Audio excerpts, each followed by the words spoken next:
Hello everyone, gawa po tayo ng very healthy na tea na masarap inumin sa umaga, especially now that rainy days is starting.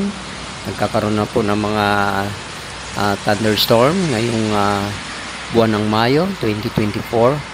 So mga kaibigan, alam nyo yung lemongrass tea, napakadali lang pong gawin at malaki po ang naitutulong sa ating katawan mga kaibigan. You know, lemon grass tea can help to improve oral health, lower cholesterol, and relieve bloating. In addition to drinking lemongrass as a tea, people can add the herb into dishes such as soup and stir fries. Yes, napakasarap po nito pang tinulang manok, pang tinulang isda. Napakasarap po siya na panghalo. Lagyan lang natin ng malunggay. At the same time, imimix din po natin dito ang blue tar natin. So ito po yung aking blue tar natin or pea flower. Itong may kulay violet na flower mga kaibigan. Napakadali lang din po nito itanim mga kaibigan.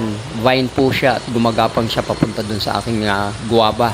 Na ang guava po ay rich in vitamin C at marami din po ang naitutulong sa ating katawan. So pag may space kayo sa inyong paligid, mas maganda talaga magtanim na lang mga kaibigan para hindi na natin kailangan bilhin. So ito po yung blue tar natin na nakakatulong po at nakapitas din po ako ng 2 pirasong bayabas kasi nag-umpisa pa lamang po siya ngayon mamulaklak. Ang blue tar natin po ay nagpapacilitate sa ating digestion, nag-uplifts ng mood, accelerates sa weight loss, enhances skin health, stimulates hair growth, at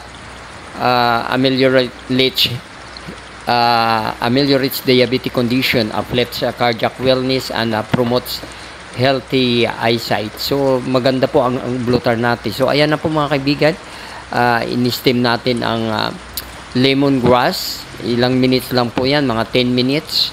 At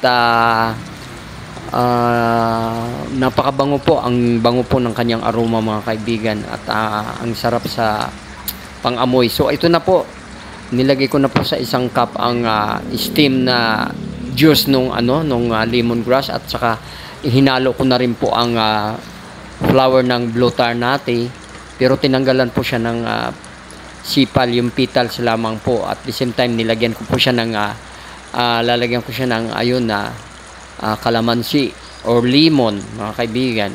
So ayan po, mga ilang piraso lamang po ng kalamansi, at kung nais nyo naman po magkaroon ng sugar, lagyan nyo po ng brown sugar, isang kutsarita lamang po.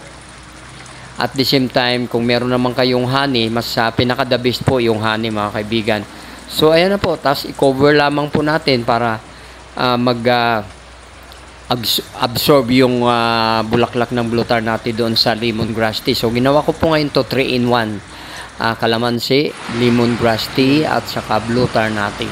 Ginawa ko isang tea. Napakaganda po, ang sarap inumin lalo na ngayong rainy days.